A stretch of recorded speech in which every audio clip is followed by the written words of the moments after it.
Welcome to the book review of Why Are All the Black Kids Sitting Together in the Cafeteria, written by author Beverly Tatum, and the members of our group are Logan Moeller, myself, Beverly Parker Greer, and Jennifer Schumacher. In Chapter 1, Defining Racism, Dr. Tatum looks to establish a platform for the rest of the book. First, she addresses that though society has made major strides, racism still exists. Furthermore, racism begins at an early age. One way this happens is through misinformation. For example, many people grow up around people who are just like themselves, so they aren't introduced to different cultures. Second is omission. For example, in school, we may be exposed to work by only one ethnicity or point of view. For example, in an English language arts class, the teacher may not have any black authors. It just might be dead white guys. Lastly, there are distortions. For example, Tatum gives an example in this chapter how some younger students were asked to draw a picture of a Native American, and none of them could draw anything because they weren't sure what a Native American looked like or was. But when they were asked to draw an Indian, they drew somebody who had feathers and tomahawks for the most part. In the next portion of this chapter, Dr. Tatum defines racism. This is really important for the rest of the book because she establishes that racism is not only a personal ideology. Instead, it is a system that involves cultural messages and institutional policies and procedures. These are from her words. Basically, this is saying that it's not just person to person, but there's an overall system that is affecting everybody. This is an important aspect of this chapter because it also then moves into passive and active racism. So active racism is blatant racism and bigotry. This is what most people are familiar with or kind of think of when they hear racism. And a lot of people, especially white people, say, well, I'm not a racist. They are actually saying I'm not actively racist. However, as Tatum brings up, there's also passive racism. And passive racism is more subtle. People are not comfortable with admitting to be racist, as I was just saying, even though, as Dr. Tatum says, everyone has biases, and these are those passive racism. Moving on from there, passive racism has major effects on our students and our education system. So as Dr. Tatum continues, she opens up about her life and what changes she's need to be made for the future.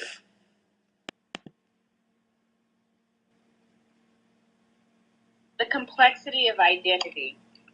I found this chapter to be rather interesting, primarily because it explains very specifically how complex we are as people, regardless of what race, what heritage we own. The development of a person's identity, of a person's personality, encompasses a lot of different things. And one question that we all ask eventually in life is, who am I? And this is also a question that was posed by Dr. Tatum to her students participating in her psychology courses. And from what I've learned in this chapter, this question of who am I encompasses several things. It talks about the individual characteristics that a person possesses, the family dynamics, the influences of our family members and how they play a role in who we become, the historical factors that impact us and influence who I am, such as slavery or for Native Americans, the treatment that they received as far as being placed on Indian reservations, with the Japanese Americans, the internment camps. Those would be historical factors that have come into play. Then also our social and political influences that dictate who we are in society and what role we can play in the decisions that are made for our country.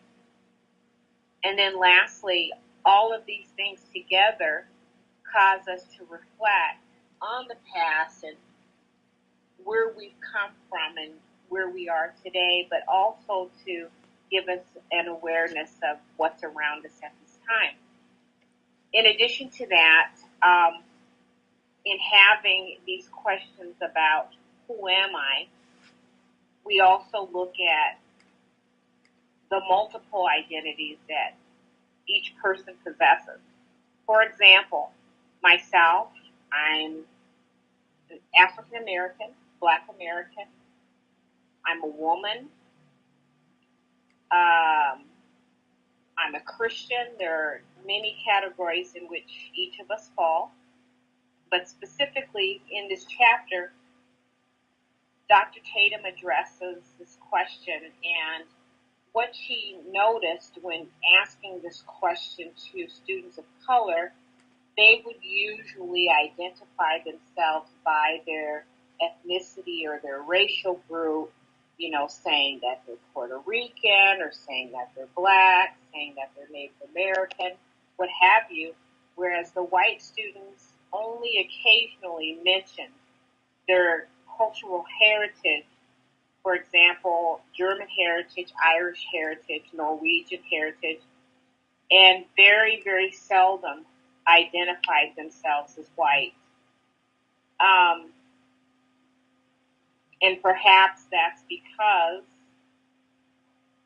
that is not something that is in the forefront of their mind.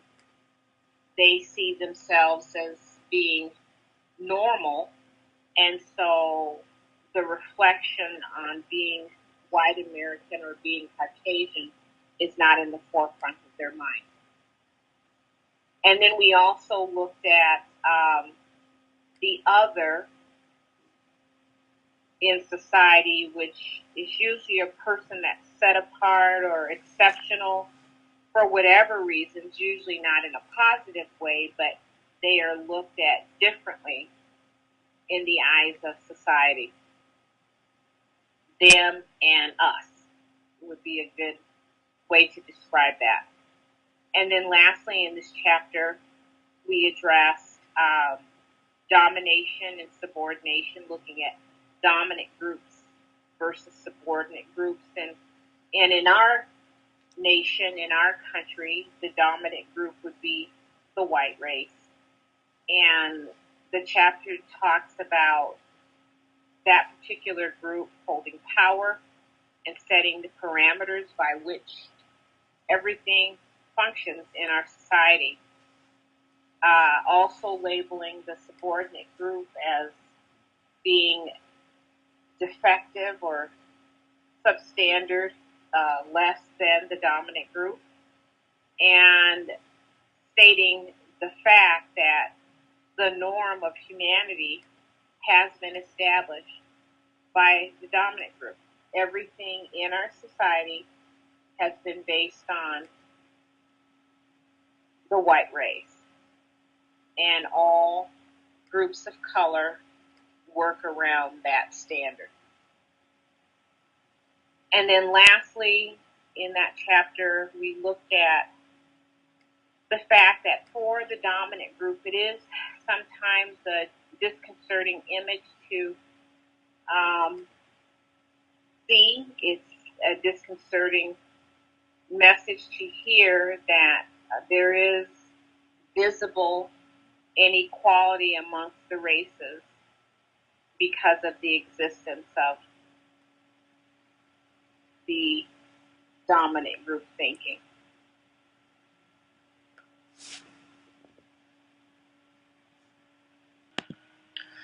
Chapter 3, Dr. Tatum talks about the early years. Very young children, preschool-age children, and elementary school-age children. As we all know, this age group of children love to ask questions, and most of those times those questions do not have a filter. So be prepared to have conversations about race, and don't discourage them from asking these questions. Very young children have no bias against race. It's something that they learn later on in life. So if we can set the tone early in a positive note, we can avoid conflict later on for them. As these students age, be aware of racial stereotypes that can affect your students. Have options available for them. Have procedures in place to deal with them. And another big component that Dr. Tatum talks about is literary resources. Make sure that when you're stocking the library in your classroom, or if you have input in the school library, to include multiple ethnicities in the books that you choose. Let the students have a variety of options to choose from.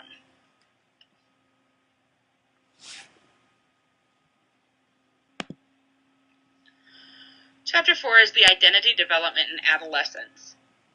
It's during the middle school time frame that you start to see changes in friendships and social behavior.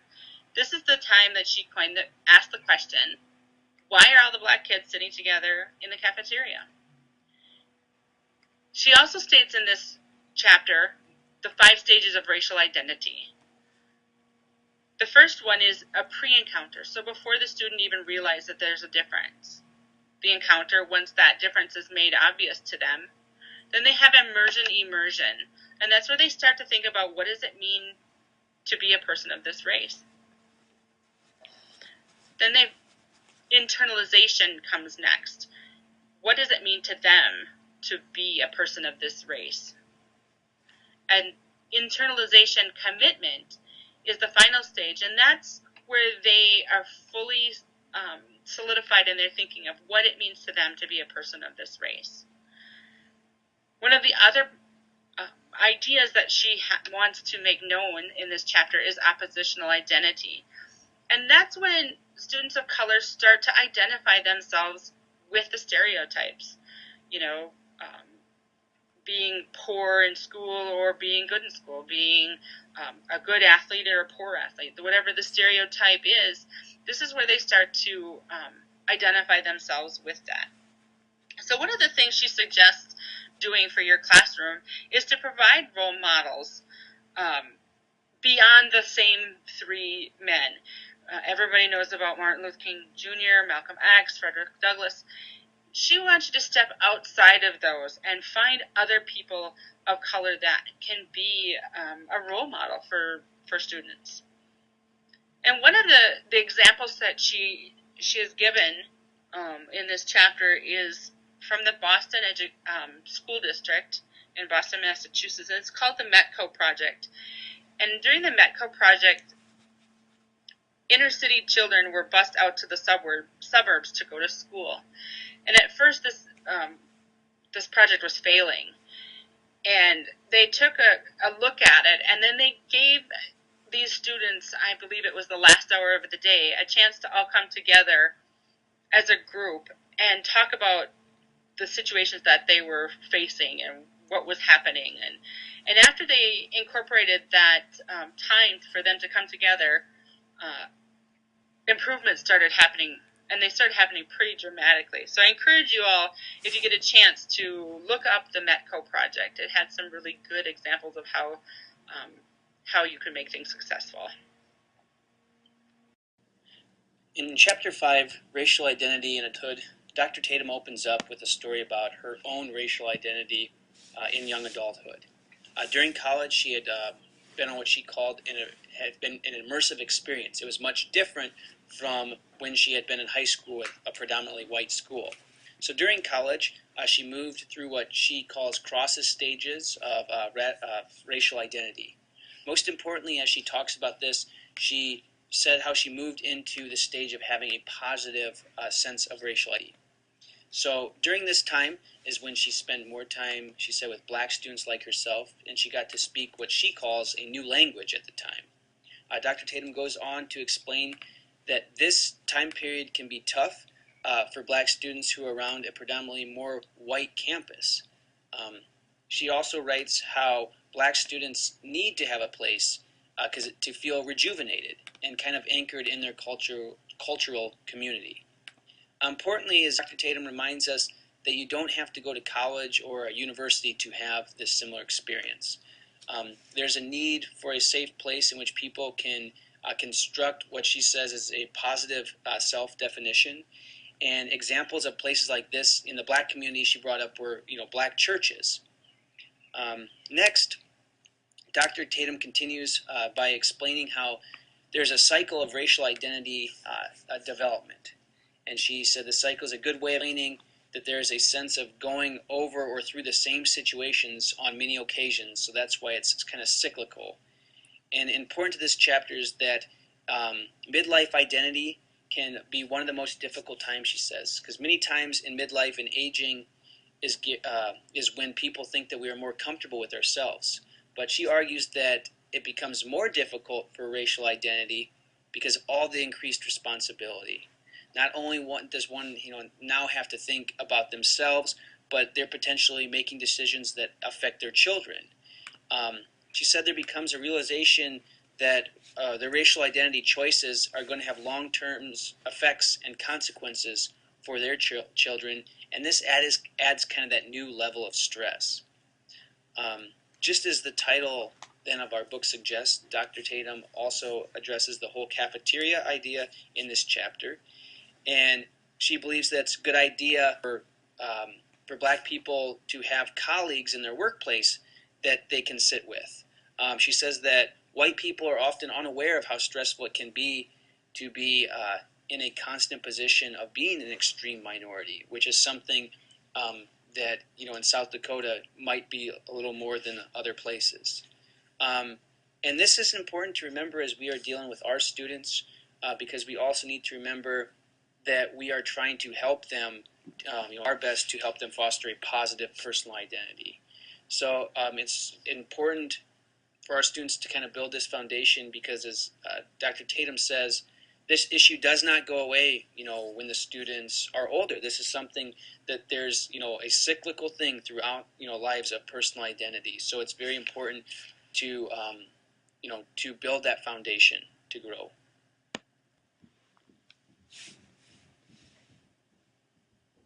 The development of white identity. I specifically asked to be assigned this chapter because I felt that as a person of color, I needed greater insight. I needed a better understanding of how white identity is developed. And I think sometimes when we are on the other side of the fence, whether we're white, whether we're Black, Native American, or what have you, it's hard sometimes to understand the perspective from which the other person comes. And so I wanted to be able to do that, and so I did ask my team if I could address this particular chapter. In this chapter, we learned how the process of racial identity happens, and it specifically addressed that most whites recognize or know, whether it's consciously or subconsciously, know that whiteness represents the social norm in America. Everything that you read, literature that you read, you will see that it's based on the white middle class male. And so all aspects of society revolve around that image, revolve around that idea, and it's just an unspoken rule. But interestingly enough, with that said, lots of whites, according to the information that was provided to us by Dr. Tatum, see the other races as having race. However, the whites don't consider themselves as having a race. I mean, I guess what I'm saying is that they're not consciously aware that just as I call myself Black, a Native American person would call themselves brown, white is a race, Caucasian is a race. But it's a concept or an idea that is salient to whites. Also, in understanding and knowing that societal norms are based on whiteness, there are perceptions of superiority and inferiority. And again, for some of us, that's a very real thing. For example, members that belong to the Ku Klux Klan, they will be the first to say that the white race is above other races and that there should be no mixing of the races. We need to be separate. Not only are their beliefs of superiority and inferiority against people of color as pertains to the KKK, but they are against homosexuals, they are against Jews, various religions. And so they strongly believe that they are created to be superior, and anybody else that doesn't fit their mold is less than. And in this process of racial identity, Dr. Tatum specifically addresses that the process begins when the white individual is able to reject that idea of superiority toward other ethnic groups, but at the same time has an awareness of being white, not in a way where they believe they're greater, but in a sense that they have white pride and should be proud to be white, just as I should be proud to be African American. Next in this chapter, we look at the process of developing white identity and the abandonment of racism. And one thing that she did in the chapter, which I thought was very interesting, is she asked her students in her psychology classes to identify who they are. And resoundingly, she noticed that a lot of the white students said, well, I'm just normal.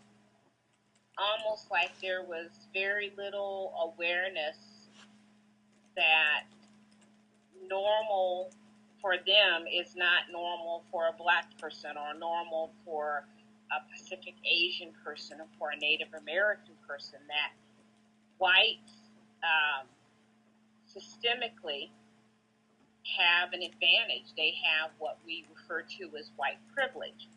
And because it's just inherent in our society, I think lots of whites aren't consciously thinking about that.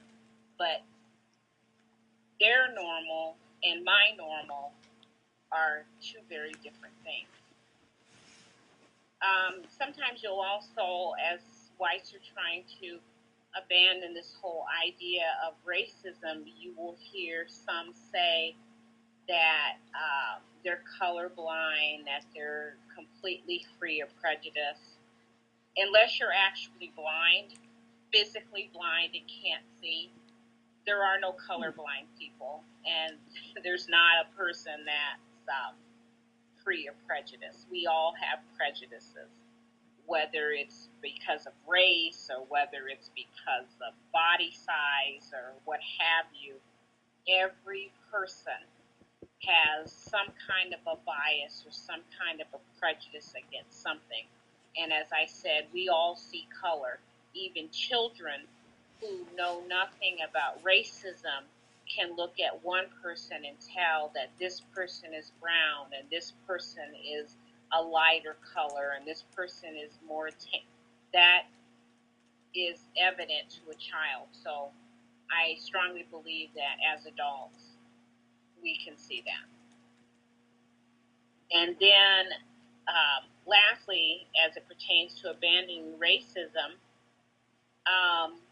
a lot of times that process begins as white individuals have firsthand experiences of seeing racism, of being a part of a joke that makes them uncomfortable, or witnessing a situation where a person of color is treated differently or followed around in the store, or racial profiling or what have you.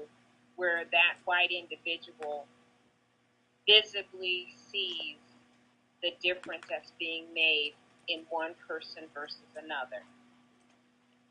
And then also, the chapter looks at positive ways in which white identity can be defined. And one of the things that I think is very important is that whites understand that they shouldn't feel guilty to be white, but they need to be aware that there is racial privilege. It's quite evident. It's not anything that we should be afraid to admit to, but that it does exist. And also, another part of that process of developing the white identity is that whites need to begin to find new ways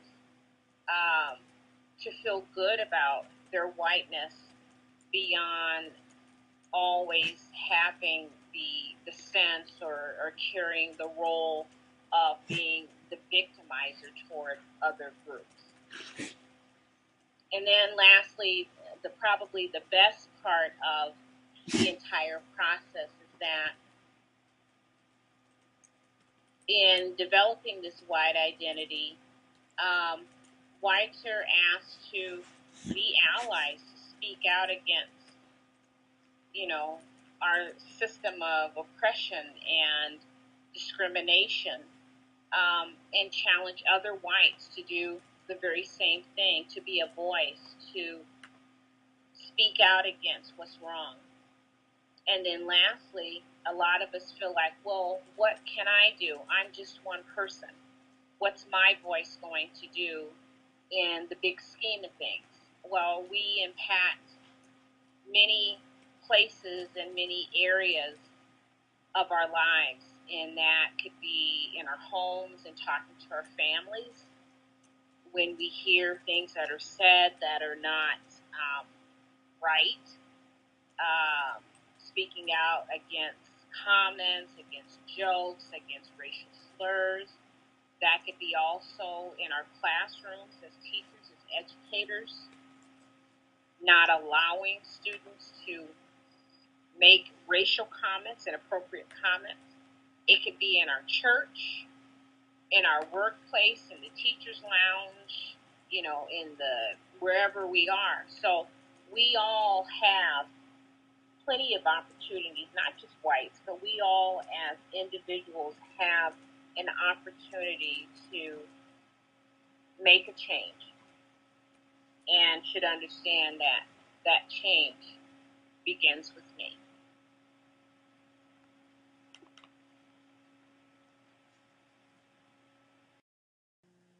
Chapter 7 is called White Identity and Affirmative Action. And here, Dr. Tatum begins by establishing what affirmative action really means.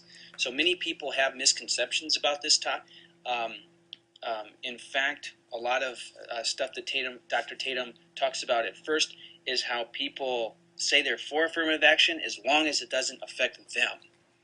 So overall, affirmative action was introduced in 1965 by President Lyndon Johnson. And here the important thing is that the exact language says that federal contractors would take action to ensure that applicants are employed and that employees are treated during employment without regard to their race, color, religion, sex, or national origin. So more specifically, though, at the time, the targeted groups were women and then men and women of color, and specifically defined at the time as by the government as American Indians, Alaska Natives, Asian or Pacific Islanders, and then blacks and Hispanics. However, it didn't specify what any program should actually look like. It was rather vague. And because of this, there was and there continues to be a lot of misconceptions. Going on then, Dr. Tatum, she categorizes affirmative action into two strands. And first, there is a process-oriented, And so process-oriented kind of means that it's assuming that people who are the ones making our decisions, so I guess if you say a job, it'd be the people up top doing the hiring, it's assuming that they will make a correct decision, no matter who the candidate is. So I guess if you want to use the cliche of being colorblind, this seems like it should be an obvious thing that's done, but an honest assessment kind of shows that this is always the case. Therefore, there is the other strand that's it's goal-oriented affirmative action, and this is when an organization has specific goals of increasing their in kind of making a more diverse population. Therefore, when making decisions, then they will keep that the diverse candidates in mind, to kind of fulfill these goals. This idea of affirmative action is kind of been misconstrued and also has a lot of critics of it. Dr. Tatum, though, cites many examples of studies that show how minorities don't, I guess you could say, get a fair shake when it comes to jobs. Also that blacks are viewed through stereotypes and misinformation that affect them, in a hiring process, and also just in general. Dr. Tatum went through some of that more specifically. And these biases are important to discuss because, again, our students. First, our students, either way, are going to be in one of these categories. If they're white, they'll be in, that category of more white privilege, and if they're not, they'll be in others. And so, like in other chapters, our students need to deal with this, and also then this sense of entitlement that has become more and more prevalent. So Dr. Tatum talks about how those against affirmative action have an idea that they're kind of owed job, that they cannot see that someone else may be just as qualified as them. In fact, that they already kind of see their job as theirs. So in order to combat these ideas, we need to have an open and honest discussion. And this discussion can begin at any age. So that's why it affects our students, because we can start having these discussions and hoping to, again, foster that idea of personal identity and all those things early on, so that way our students can make better informed decisions as they get older.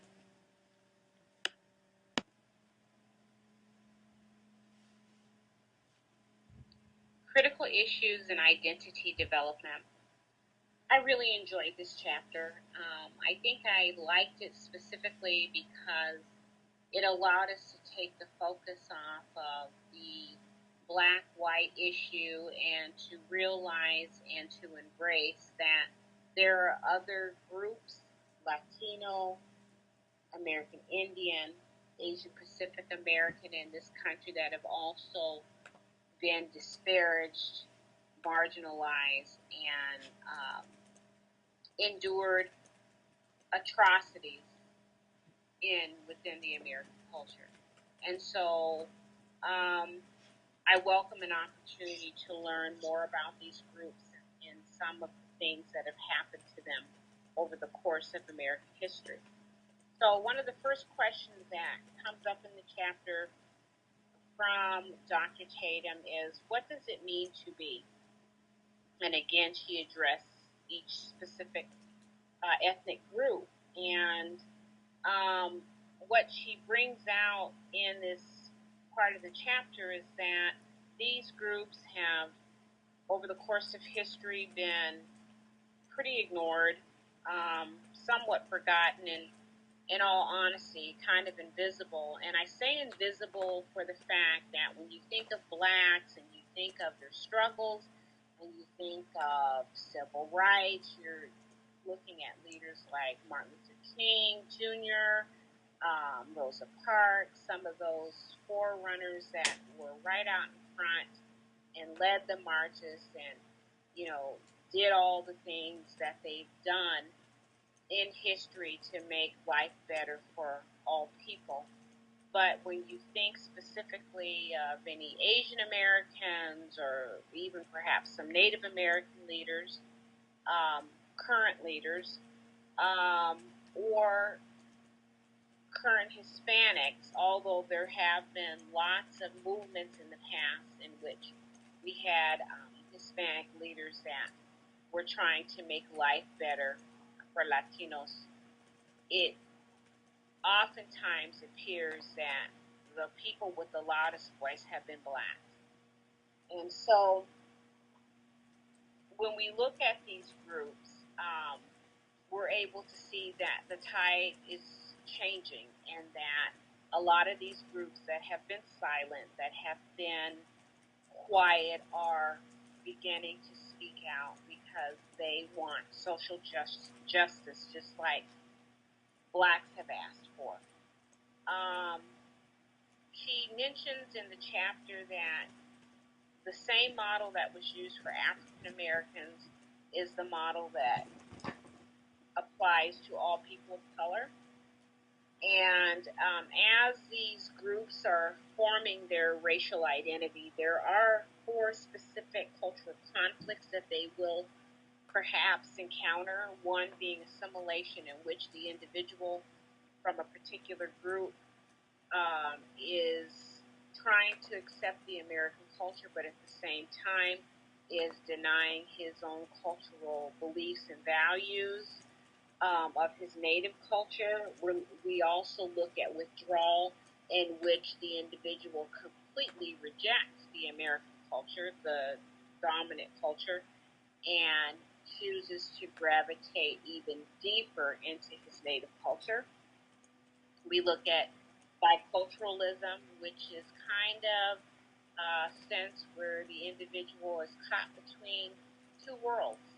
They're trying very hard to assimilate into the American culture, but at the same time hold on very strongly, very firmly to their native culture. And then with that sometimes comes marginalization, where the individual is trying very hard to assimilate into the American culture, but at the same time, he or she is still considered an outcast by the dominant group. They are not being fully accepted. So these are things that these particular ethnic groups must go through as they are a part of the fabric of America. Also, in this chapter, we learn that, as I said earlier, that these groups are starting now to find their voice. And there has been, for some time, a stereotype or a myth that Asian Americans have been the model minority. And basically what that means is that they've been quiet, they've kind of been content with the status quo, they haven't fought against the system, there haven't been marches, there haven't been all these things that you've seen happen very much so with Black history. But that these groups have just kind of allowed what has happened to them in American culture to be, and that they have not tried to fight against the system. And with that idea, or that concept that Asian Americans are the model minority, there has been some contention and some, if you want to call it, resentment between Blacks and Asians, because it's almost like a slap in the face to Blacks to say, oh, because we speak out, because we aren't just letting it happen to us, they're the model minority, but we're the problem minority. And so as a result of the dominant culture establishing this stereotype or myth, it has caused some racial animosity between these 2 groups. Another way that these groups have found their voice, or if you want to call it not found their voice, is simply by not saying anything, in the sense of denial, more so used as a coping strategy to just get through the muck of the racial slurs and the comments and the jokes, and by not saying anything at all. And then on a more positive note, what we're seeing happen now as the tides begin to change and these other marginalized groups are speaking out, is that they are breaking the silence and they are sharing the impact that the dominant group has had on them, and how the racism and the racial discrimination and the social injustice has stolen a good chunk of their lives. And lastly, we look at racial formation and identity, and from some negative things, some very positive things have developed. And when we look at, for example, the Jim Crow laws and segregation and integration and some of the things that we've had in our history that have been blatant, discriminatory, exclusionary type policies, governmental policies, these things, the oppression has caused many of us to find positivity in our racial identity. It has caused us to rise up and to speak out and to find pride and to find value in who we are. I guess from any negative thing, there should be some kind of positive that can flow from it. And so as a result of the racism that has been on the rise, I think it has caused many of these marginalized groups to find some pride in who they are. And then lastly, how does this process begin? Well, it begins in the home, it begins in the schools, it begins in the community with our leaders, and we need to hear the voices of these children, because they are future leaders, of these children that come from these various ethnic groups, and to embrace who they are and to encourage them to be proud of who they are and to share who they are in our community, to show them that there's no shame in who they are, that they can be American, but they can also hold very tight and very dear to their cultural values.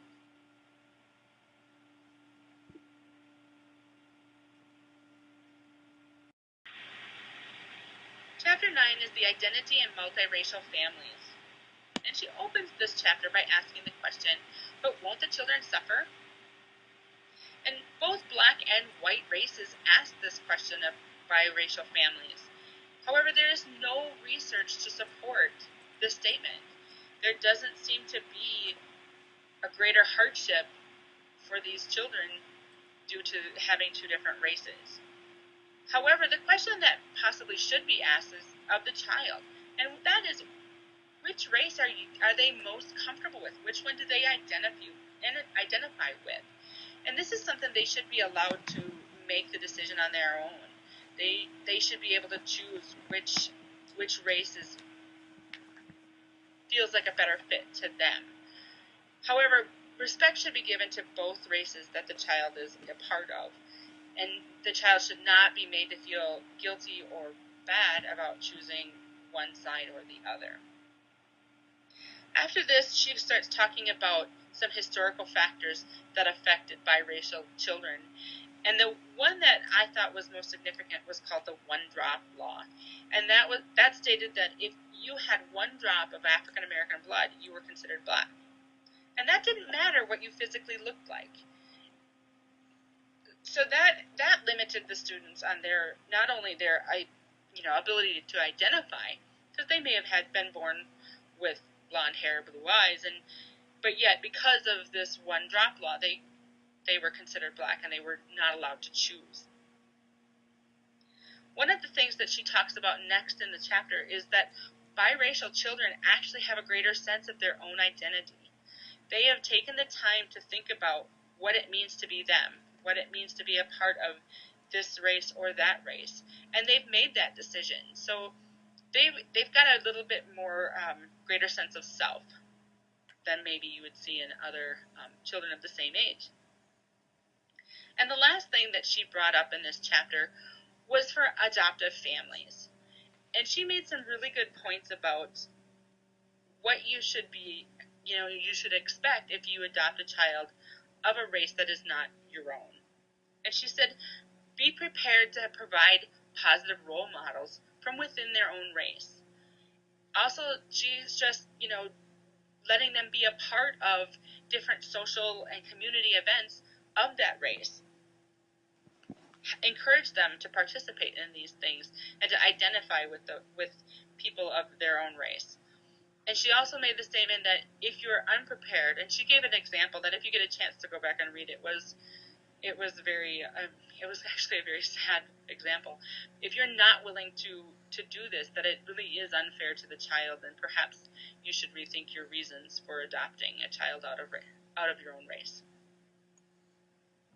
From the beginning of Chapter 10, called Embracing a Cross-Racial Dialogue, Dr. Tatum makes her feelings known that though some say there's too much talk about race, she believes that there's still not enough. According to Tatum, the biggest reason that people don't engage in more discussion or speak up is because of fear. More specifically, white people can have fear because of ignorance or limited experience.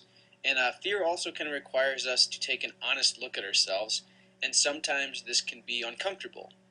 So instead of dealing with these insecurities, we are scared to admit our weaknesses.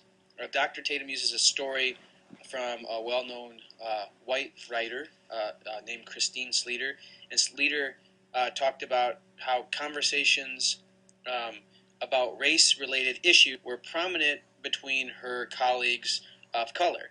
However, it was opposite when she was around white people. Instead, she said white people sort of talk in a code, or kind of, if there's a racist joke or comment, they might kind of give a half chuckle, even if they disagree with it. So there's not much discussion going on, and people just kind of tend to go along, according to her.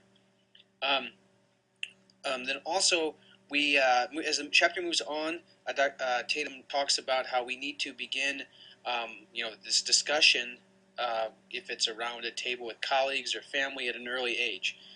As Tatum says, most people are scared about these issues. However, if we're going to change them, they need to be addressed in the open.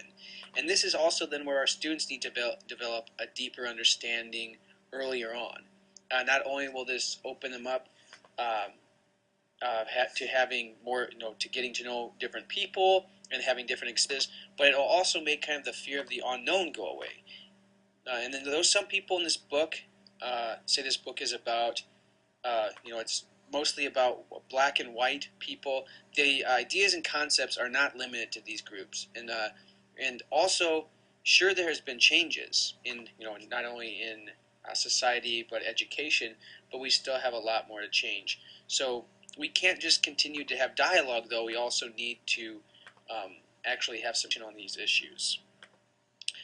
And this is kind of where Dr. Tatum kind of leaves us to say this is what we are preparing our students for, and we're helping them become critical thinkers so they're able to continue down a path that will allow everyone to be treated fairly, and also so we can live in a world where everybody, despite race, color, creed, has the same opportunities as one another.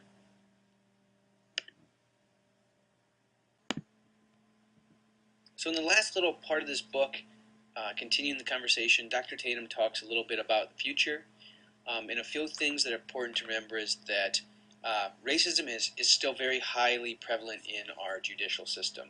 There's a disproportionate amount of minorities in the prison system, and also we have mandatory sentencing that still is prominent and started back in the late 80s, with the crack cocaine issue and all that. Then also looking towards the future, in the year 2050, there's actually projected to be a population equality. And that is interesting because that is also kind of the world that we, that's only 34 years from now. So that's the world that we are setting up our children and their next generation for. It's important to note that there has been positive steps, as we've talked about throughout the presentation, and they are specifically also in colleges and universities. They have become more diverse. However, our students are still not coming from places of diversity. They're growing up around the same people in communities. So overall, again, Tatum leaves us with this message that we need to continue to work together and it's going to take time, and we just need to continue this conversation and then continue the conversation into taking action.